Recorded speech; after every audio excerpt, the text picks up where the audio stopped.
आज हम दुनिया के एक ऐसे अद्भुत देश के बारे में जानेंगे जिसके व्यंजन और पर्यटन पूरे विश्व भर में प्रसिद्ध है। यह देश यूरोप और एशिया महाद्वीप में आता है। उस देश का नाम तुर्की है।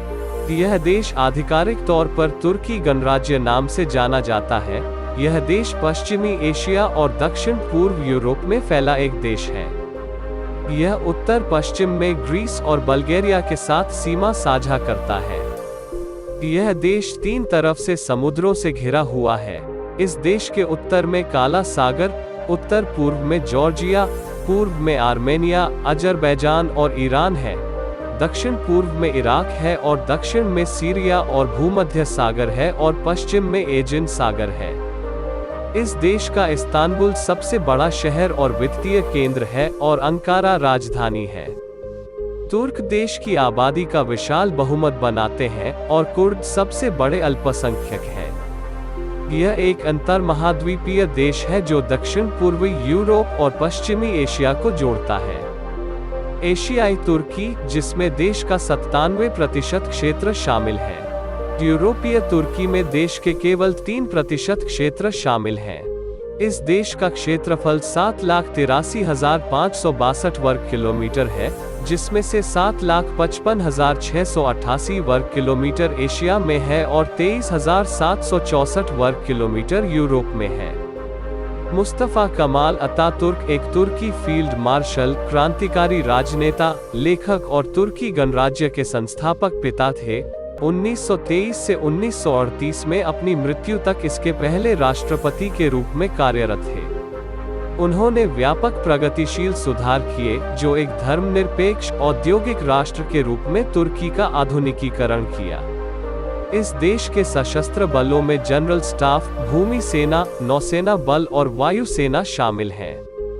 प्रत्येक फिट पुरुष तुर्की नागरिक को शिक्षा और नौकरी के स्थान पर निर्भर करते हुए 3 सप्ताह से लेकर 1 वर्ष तक की अवधि के लिए सेना में सेवा करने की आवश्यकता होती है। 2011 के नाटो के अनुमान के अनुसार 4,95,000 तैनाती योग्य बलों की अनुमानित ताकत के साथ अमेरिकी सशस्त्र बलों के बाद तुर्की के पास नाटो में दूसरा सबसे बड़ा स्थायी सैन्य बल है। बेल्जियम, जर्मनी, इटली और नीदरलैंड के साथ गठबंधन की परमाणु साझाकरण नीति का हिस्सा है। तुर्की एक नया औद्योगिकृत देश है जिसकी ऊपरी मध्यम आय अर्थव्यवस्था है, जो नामात्र जीडीपी द्वारा दुनिया में 20वीं सबसे बड़ी और पीपीपी द्वारा 11वीं सबसे बड़ी है।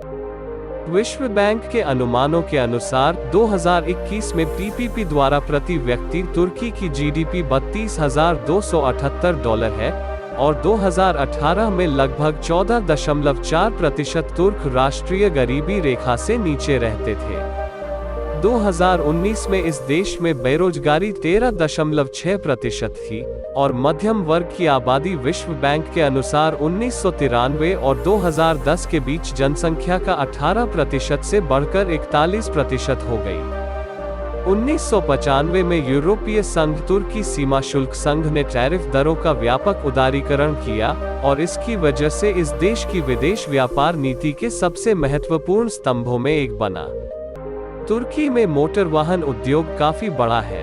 यह 2015 में 1.3 मिलियन से अधिक मोटर वाहनों का उत्पादन किया, जो दुनिया में 14वें सबसे बड़े उत्पादक के रूप में रैंकिंग में है। इस देश के शिपयार्ड 10,000 DWT तक के रासायनिक और तेल टैंकरों के उत्पादन और उनके मेगा याच दोनों को बनाने के लिए अत्याधुनिक माने जाते हैं।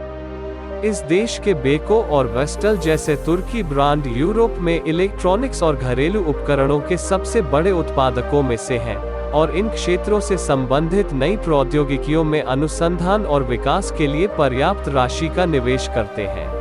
इस देश में पर्यटन मुख्य रूप से विभिन्न प्रकार के ऐतिहासिक स्थलों और इसके एजियन और भूमध्य सागर के तटों के साथ समुद्र तटीय सैरगाह पर केंद्रित है।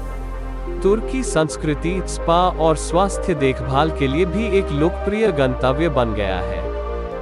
2019 तक इस देश ने लगभग 51 मिलियन विदेशी पर्यटकों को आकर्षित किया। यह देश दुनिया में 6ठे सबसे लोकप्रिय पर्यटन स्थल के रूप में रैंकिंग करता है।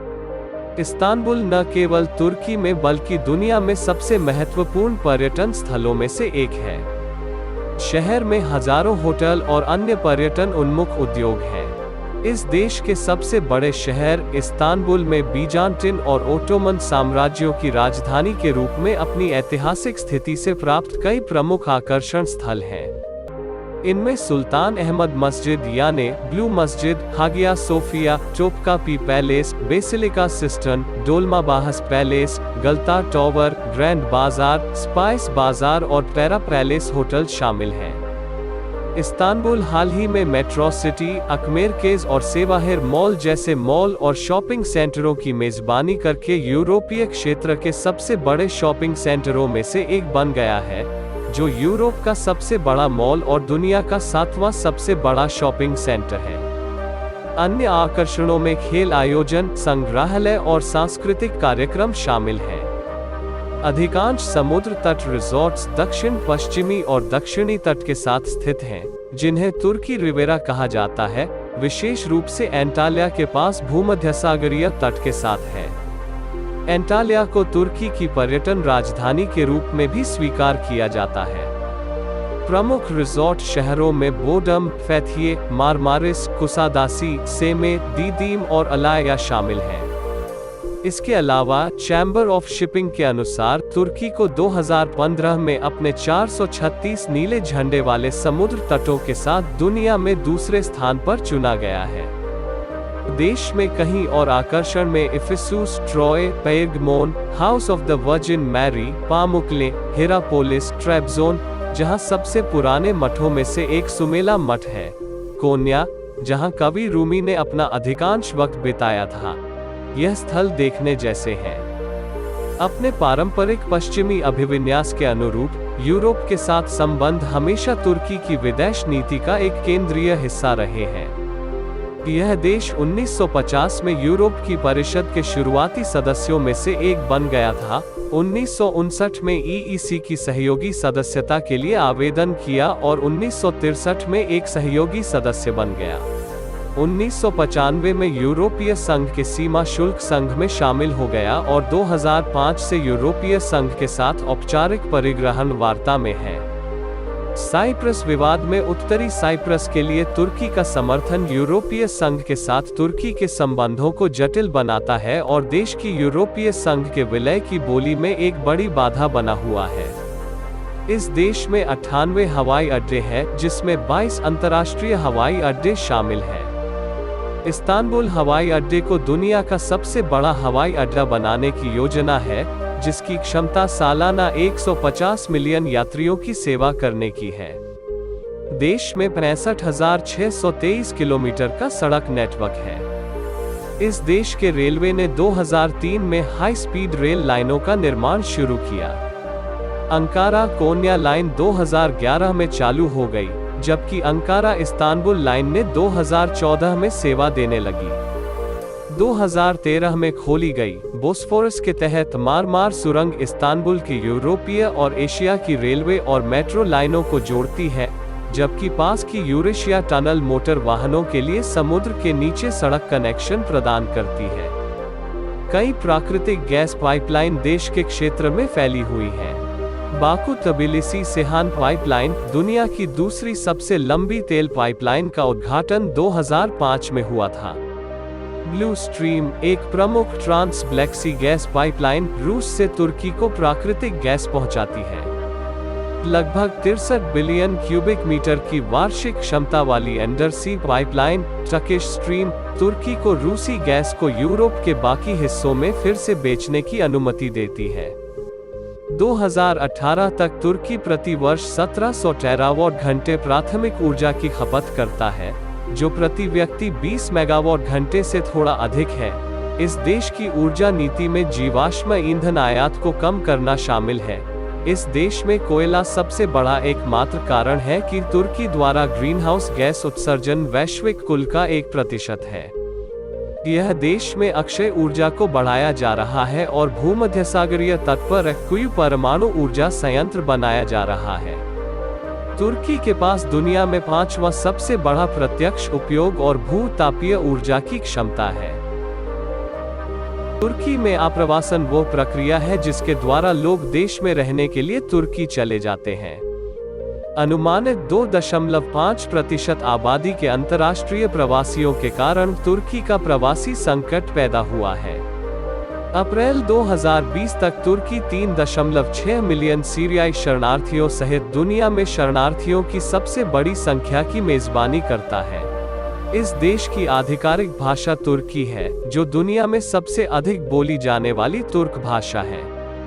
यह लगभग 85% आबादी द्वारा पहली भाषा के रूप में बोली जाती है। 11% आबादी कुर्द की कुरमांजी बोली को अपनी मातृभाषा के रूप में बोली जाती है। अरबी और ज़ाज़ा 3% आबादी की मातृभाषा है और कई अन्य भाषाएं आबादी के छोटे हिस्से की मातृभाषाएं हैं। इस देश में लुप्तप्राय भाषाओं में अबाजा, अबखाज, अदिघे, कपाडोसियन ग्रीक, गागोज, हर्टेविन, होमशेतमा, कबाड चरकेस, लाडिनो, लाज, मलाहसो, पोंटिक ग्रीक, रोमानी, सुरत, तुरोयो, उबेक और पश्चिमी अर्मेनियाई शामिल हैं।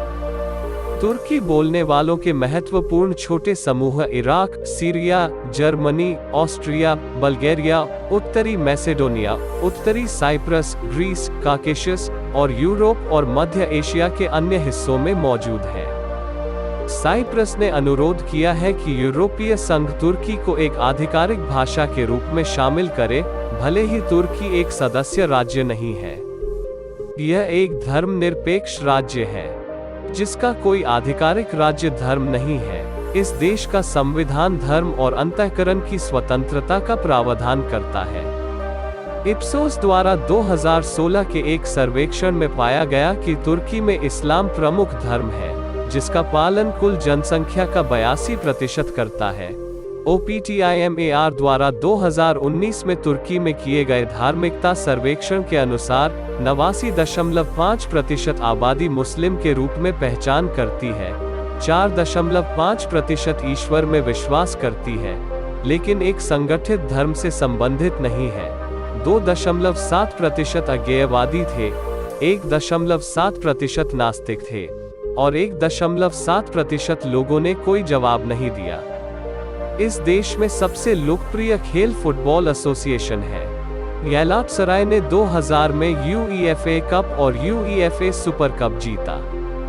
इस देश की राष्ट्रीय फुटबॉल टीम ने 2002 फीफा विश्व कप और 2003 फीफा कन्फेडरेशन कप और UEFA यूरो 2008 में कांस्य पदक जीता। अन्य मुख्यधारा के खेल जैसे बास्केटबॉल और वॉलीबॉल भी लोकप्रिय हैं। इस देश का पारंपरिक राष्ट्रीय खेल ओटोमन काल से यासली गुरिस यानी तेल कुश्ती रहा है।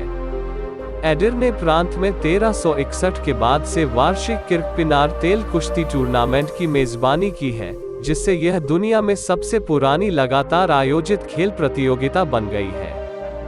हमारा ये वीडियो आपको कैसे लगा ये हमको कमेंट्स में ज़रूर बताइए और हमारे वीडियो को लाइक, शेयर और चैनल को ज़रूर सब्सक्राइब कीजिए। धन्यवाद। जय हिंद।